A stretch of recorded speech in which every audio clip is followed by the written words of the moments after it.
মাত্র 6 বছর বয়সে একটা ছোট্ট ছেলে রেল স্টেশনে দাঁড়িয়ে ভিক্ষা করত। ওর জীবনে অনেক দুঃখ ছিল, ওর যে আর কেউই ছিল না। কিন্তু এমন একজন মানুষের সাথে তার একদিন পরিচয় হলো, যার জন্যে তার জীবনটা একদম পাল্টে গেল। আজ আমি তোমাদের সেই ছোট্ট অসহায় ছেলেটার কোটিপতি হওয়ার গল্প শোনাবো। চলো তাহলে শুরু করি। ছেলেটার নাম ছিল জয়। খুব ছোট বয়সেই সে তার বাবা মাকে হারিয়েছিল আর একেবারে অনাথ হয়ে গিয়েছিল। আর কোনো উপায় না পেয়ে সে স্টেশনের ধারে বসে ভিক্ষা করা শুরু করলো। ঘন্টার পর ঘন্টা দাঁড়িয়ে দাঁড়িয়ে সে অপেক্ষা করত, আর প্ল্যাটফর্মের সমস্ত যাত্রীদের কাছে সে হাত বাড়িয়ে ভিক্ষা চাইতো। সবাই যে তাকে ভিক্ষা দিত এমন কিন্তু ছিল না। কোনো রকমে আধ পেটা খাবার খেয়ে ও বেঁচে থাকতো। রাত হলে স্টেশনের এক কোনায় গিয়ে ও ঘুমিয়ে থাকতো। কখনো কখনো খিদের জ্বালায় কষ্ট পেয়ে একা একাই কাঁদতো, কিন্তু তার পরিস্থিতি পাল্টাবার যে কোনো উপায় সে আর খুঁজে পেত না। তো জয়ের জীবনটা কিন্তু প্রথম থেকে এমন ছিল না। সে ছোট বয়সে তার মায়ের কাছে বেশ আনন্দের সাথে জীবন কাটাতো। তার বাবা একটা ছোট দোকানের মালিক ছিল, আর মা ঘরের কাজকর্ম দেখাশুনো করত। ছোটবেলায় সে স্কুলে যেত আর মনে মনে স্বপ্ন দেখতো যে একদিন বড় হয়ে ও ডাক্তার হবে। কিন্তু হঠাৎ করেই একদিন জয়ের বাবা একদিন কাজ থেকে ফেরার সময় একটা অ্যাক্সিডেন্টে প্রাণ হারায়। তার ট্রিটমেন্টের জন্য তার দোকানটাও বিক্রি করা হলো, এমনকি ঘরের সমস্ত কিছুই প্রায় বিক্রি হয়ে গেছিল টাকা জোগাড় করার জন্য। কিন্তু তবুও তার বাবাকে বাঁচানো সম্ভব হলো না। বাবার মৃত্যুতে পরিবারের আয়ও একদম বন্ধ হয়ে গেল। জয়ের মা কোনো রকমে লোকের বাড়িতে রান্নার কাজ করে খাবার দাবার জোগাড় করত, কিন্তু 6 মাস পরে তার মা এক দুরারোগ্য রোগে পড়ে প্রাণ হারালো। জয়ের মতো এত ছোট বয়সী ছেলের পক্ষে তার মায়ের ট্রিটমেন্টের জন্য টাকা জোগাড় করা সম্ভব ছিল না। আত্মীয় স্বজনরাও এ ব্যাপারে কেউ সাহায্য করতে এগিয়ে আসলো না। তার মায়ের মৃত্যুর পর তার জীবনে কালো অন্ধকার নেমে আসলো। ও কি করবে কিছু বুঝতে পারছিল না। বড় হয়ে ডাক্তার হওয়া তো দূরের কথা, দুবেলা দুমুঠো খাবার কি করে জোগাড় করবে তাই ভেবেই তো রাতের ঘুম চলে গেল। ওরা একটা ভাড়া বাড়িতে থাকতো, কিন্তু টাকা না শোধ করার জন্য জয়কে ওরা সেখান থেকে তাড়িয়ে দিল। জয়ের মতো এরকম অনাথ ছেলের দায়িত্ব আর কে বা নিতে আসবে। শেষ পর্যন্ত হাঁটতে হাঁটতে ও স্টেশনের দিকে চলে গেল। প্রথম প্রথম রাস্তায় এদিক ওদিক ও ছোটখাটো কাজও খুঁজে বেড়াতো, কিন্তু ওইটুকু বয়সের একটা ছোট্ট ছেলেকে কেউ যে কাজকর্ম দিতেই চাইতো না। পেটের জ্বালায় সে অন্যের কাছে হাত পেতে খাবার চেয়ে খাওয়া শুরু করলো। খাবার চাইতে গেলে অনেকেই তাকে খাবার না দিয়ে পয়সা দিত। এইভাবেই নিজের অজান্তেই ও একজন ভিখারি হয়ে গেল। এদিক ওদিক ঘুরে বেরিয়ে জয় একটা কাছাকাছি স্টেশনে চলে আসলো, আর সেখানে সে বাধ্য হয়ে থাকা শুরু করে দিল। কারণ অন্য জায়গায় থাকার থেকে প্ল্যাটফর্মে থাকাটা ওর কাছে আরো বেশি সহজ মনে হলো।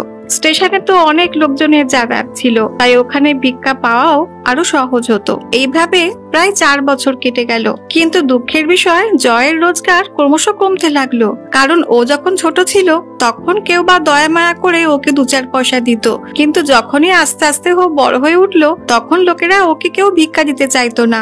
আর যখন তার বয়স প্রায় 16-17 হলো তখন তার উপার্জন প্রায় একেবারেই কমে আসলো।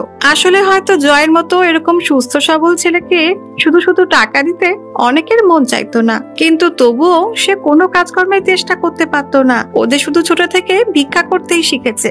ও মানসিক ভাবেও অনেক দুর্বল ছিল, আর শারীরিক ভাবেও সে নিজেকে দুর্বল বলেই মনে করত। এছাড়া ওর তো অভ্যেস হয়ে গিয়েছিল কোনো রকমে ভিক্ষাবৃত্তি করে জীবনযাপন করা। এমনই একদিন জয় দাঁড়িয়ে ভিক্ষা চাইছিল। ঠিক সেই সময় সেখানে স্যুট বুট পরা একজন বড়লোক মানুষ একটা এক্সপ্রেস ট্রেন থেকে নামলো। জয় তার কাছে হাত পেতে কিছু ভিক্ষা চাইলো। তাকে দেখে ভদ্রলোক মৃদু হেসে বলল, আমি যদি তোমাকে টাকা দিই তার বদলে তুমি আমাকে কি দেবে? এই কথা শুনে জয় একেবারে অবাক হয়ে যায়। ও তো ভিক্ষুক, তার কাছে কি বা আছে ওই রকম বড়লোক মানুষকে কিছু দেওয়ার মতো? তাই সে চুপ করে রইল। ভদ্রলোক তখন বললেন, আমি একজন বিজনেসম্যান, আমি শুধু বিজনেসই বুঝি, তাই তুমি আমাকে কিছু না দিলে আমি তো তোমায় কিছুই দিতে পারবো না। এই কথা বলে সেই ব্যবসায়ী সেখান থেকে চলে যায়। কিন্তু তার কথা জয়ের মনে একেবারে গেঁথে গেল। সে ভাবতে লাগলো যে সত্যি তো, বিনিময়ে কিছু দিতে পারলে তো ভালো হয়। ওর মনে কদিন ধরে এই কথাটাই ঘুরপাক করতে লাগলো। জয় বারবার করে ভাবতে লাগলো এমন কি কিছু আছে যেটা সে অন্য কোনো মানুষকে দিতে পারে। কয়েকদিন পরে ওর চোখে পড়লো প্ল্যাটফর্মের বাঁদিকে একটা সরু গলিতে বেশ কিছু সুন্দর রঙিন ফুল ফুটে রয়েছে। অত সুন্দর রং বেরঙের ফুলগুলো দেখে জয়ের মনটা একদম খুশিতে ভরে যায়। সে কাছে গিয়ে হাত দিয়ে ফুলগুলো ছুঁয়ে দেখলো, আর তখনই তার মনে হলো এই ফুলগুলো দেখে যেমন তার ভালো লাগছে, তাহলে এগুলো দেখে তো অন্য মানুষেরাও নিশ্চয়ই অনেক খুশি হবে। তাই সে বেশ কয়েকটা রঙিন সুন্দর ফুল ওখান থেকে তুলে নিল, আর যারাই তাকে ভিক্ষা দিল তাদেরকে সে একটি করে ফুল উপহার দিল। যাত্রীরা যখন দেখলো যে শুধুমাত্র সে পয়সাই নিচ্ছে না, বরং তাদেরকে সুন্দর কিছু ফুলও দিচ্ছে, তখন তারা মনে মনে খুশি হয়ে তাকে আরো বেশি কিছুই টাকা দেওয়া শুরু করলো। এর ফলে জয় বুঝতে পারলো যে মানুষ যদি বিনিময়ে কিছু পায় তাহলে আরো বেশি করে খুশি হয়। তাই জয়ের ফুল তোলা আর ফুল দেওয়া একেবারে নিয়ম মাফিক হয়ে গেল। প্রত্যেক দিনই ভোরবেলা উঠে সে ফুল সংগ্রহ করত, আর স্টেশনে এসে যাত্রীদের কাছে এই ফুলগুলো দিত। মানুষেরাও তাকে পছন্দ করতে শুরু করলো। স্টেশনের পাশে কয়েকটা দোকানদারও জয়ের এই কাজ দেখে অবাক হয়ে গেল। তারা ভাবতে শুরু করলো যে ওই ছেলে অন্যদের থেকে অনেক আলাদা। প্রায় 2 মাস পরে আগের সেই ব্যবসায়ী সেখানে আবারও আসলো, আর জয় তাকে দেখা মাত্রই তার কাছে ছুটে গেল আর গিয়ে তাকে ফুল অফার করলো। ব্যবসায়ীটি খুশি হয়ে বলল, আরে এখন তো তুমি আমার মতো একজন ব্যবসায়ী হয়ে গেছো দেখছি। তাকে কিছু টাকা দিয়ে হেসে বলল, এই যে তুমি আমাকে কিছু জিনিস দিচ্ছ আর টাকাও নিচ্ছ, একেই তো ব্যবসা বলে। এই কথাগুলো জয়ের মনে খুবই গভীর প্রভাব ফেললো, আর সে স্টেশনের মাঝখানে দাঁড়িয়ে আনন্দে দুহাত তুলে চেঁচিয়ে বলতে লাগলো, আমি একজন ব্যবসায়ী, আমি তো এবার সবকিছু শিখেই নেব। অন্যান্য সব লোকরা তাকে দেখে প্রথমে পাগল ভেবেছিল, কিন্তু জয় কিন্তু মনের জোর হারায়নি। তার আত্মবিশ্বাস বরং দিন দিন বাড়তেই লাগলো। সে অন্যান্য কয়েকটা দোকানে গিয়ে জিজ্ঞাসা করলো তাদের ব্যবসার কথা। দোকানদাররা তাদের মতো করে তাকে বুঝিয়ে দিল যে এই সমস্ত খাবার দাবার গুলো যা ওরা কিনে রেখেছে তা কিছু কম দামে জোগাড় করেছে, আর সেগুলো একটু বেশি দামে অন্য লোকের কাছে বিক্রি করে ওরা লাভ করছে, আর একেই তো ব্যবসা বলে।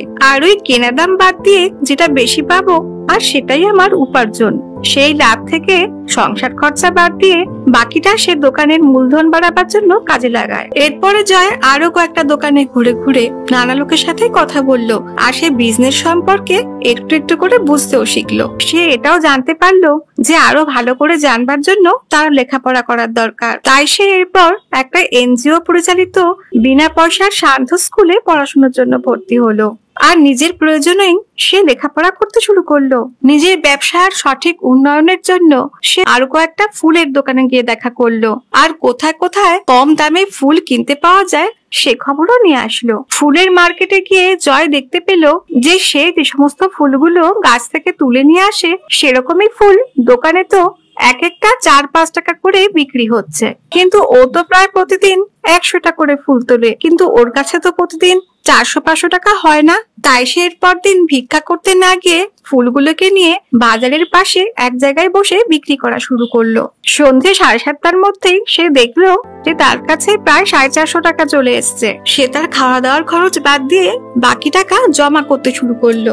জয় এখন ফুল গাছগুলোর অনেক যত্ন নেয়, গাছগুলোতে সে জল দেয় আর অনেক পরিচর্যা করে, কারণ তার তো প্রত্যেক দিনই ফুল দরকার, আরো অনেক বেশি ফুলের দরকার। কিন্তু তাতেও যে মাঝে মধ্যে ফুলের পরিমাণ কম পড়ে যায়। কখনো কখনো ফুল পায়, কিন্তু কখনো কখনো গাছে ফুল পায় না। কিন্তু বাজারে তো ফুলের অনেক চাহিদা আছে।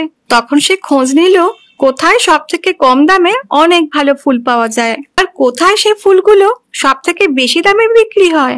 সেটা জানতে পারার পর জয় কম দামে ফুল কিনে এনে বেশি দামে মার্কেটের পাশে বসে বিক্রি করা শুরু করলো। জয় অনেক ভোরবেলা গিয়ে খুব সুন্দর আর তাজা ফুল নিয়ে আসতো, তাই তার সমস্ত ফুলগুলো খুব তাড়াতাড়ি বিক্রি হয়ে যেত। এরপরে ধীরে ধীরে ও ব্যবসার পরিধি বাড়ালো। সে প্রথমে একটাই ফুলের দোকান খুলেছিল, এরপরে একে একে আরো নতুন 3-4টে দোকানও তৈরি করে ফেললো, আর সেগুলো সে লোক দিয়ে চালানো শুরু করলো। এরপরে সমস্ত দোকান থেকে অনেক ফুল বিক্রি হওয়া শুরু হয়ে গেল। জয়ের ব্যবসা এখন শহরের এক অন্যতম বড় ফুলের ব্যবসায় পরিণত হয়ে গেল, আর সে তো এখন বেশ কয়েকটা ফুলের দোকানের মালিক হয়ে গেল। জয় শুধু ফুলই বিক্রি করে না, মানুষের জীবনে সমস্ত কিছু হারানো সত্ত্বেও কিভাবে মনের জোরের সাহায্যে এগিয়ে যাওয়া যায় সেটাও বোঝাতে শুরু করলো। আর সে ফুলের দোকানগুলোর পাশে লিখেছিল যে একটি ফুল একটি ভালোবাসার প্রতীক। সে এখন গাড়ি নিয়ে ফুল নিয়ে এসে বিভিন্ন দোকানে পাইকারি ফুলও দিতে লাগলো। এর কয়েক বছরের মধ্যে সে নিজের গাড়িও কিনে ফেললো। জয়ের কাজ এখন এতটাই বেড়ে গেছে যে সে একা সামলাতেই পারছিল না। সে আরো কয়েকজন ছেলে মেয়েকে তার কাজের মধ্যে নিল, আর এভাবেই সে ধীরে ধীরে একদিন অনেক বড় হয়ে উঠলো। যারা আগে রাস্তা ধারে ভিক্ষা করতো তারাও অনেকে কাজ করছে জয়ের দোকানে। তারা আর ভিক্ষা করে না, এখন তারা গর্বিত। আর তারা সবাই জয়কে মনে মনে অনেক পছন্দ করত। সবাই তাকে নিয়ে অনেক গর্ব অনুভব করত। বেশ কয়েকজন ভিখারিকে যারা কাজকর্ম করতে অসমর্থ ছিল তাদেরকে জয় দুবেলা খাবার দাবারও দিয়ে আসতো। বিভিন্ন অনুষ্ঠানে বিভিন্ন প্রোগ্রামে সে ফুল সরবরাহ করত। কোনো জন্মদিন বা বিয়ের অনুষ্ঠানেও ফুল দিয়ে আসতো। এইভাবে অনেক বড় বড় ফুলের অর্ডার জয়ের কাছে আসতে শুরু করলো। এই 3 বছর পরে জয় একবার ট্রেনে করে একটা কাজে যাচ্ছিল। সেখানে তার সাথে সেই ব্যবসায়ী ব্যক্তির দেখা হলো। জয়ের সাজ পোশাক এতটাই উন্নত হয়েছিল যে সেই ব্যবসায়ী ব্যক্তিটিও তাকে দেখে চিনতেই পারেনি প্রথমে। এরপরে সেই ব্যবসায়ী ব্যক্তিটি জয়কে অনেক আশীর্বাদ করলো, আর কোনো প্রয়োজন পড়লেই তাকে যোগাযোগ করতে বলে দিল। এরপরে কারের পেছনে চেন্নাইয়ের একটা অ্যাড্রেস দেখে জয় সেটা যত্ন করে পকেটে ঢুকিয়ে রাখলো। জয় কিন্তু এতটা উন্নতির পরেও কখনোই তার নিজের খারাপ সময়ের কথা ভুলতে পারেননি। সে অন্যান্য আরো গরিব মানুষকে অনেক উপকার করত, সবাইকে অনেক সাহায্য করত, আর তাকে দেখে অন্যান্য লোকেরাও অনেক সাহস পেয়েছিল। এইভাবেই একজন ছোট্ট অনাথ ছেলে একদিন কোটিপতি হয়ে উঠেছিল। তাই বন্ধুরা, তোমরাও মনের জোর হারিও না, তোমরাও অবশ্যই চেষ্টা করলেই এমনই হতে পারো। এভাবেই বুদ্ধি কাজে লাগিয়ে সাহসের সঙ্গে এগিয়ে চলো। তোমাদের সকলের অনেক ভালো হবে এই প্রার্থনা রাখি। আজকের মতো এখানেই শেষ করছি বন্ধুরা।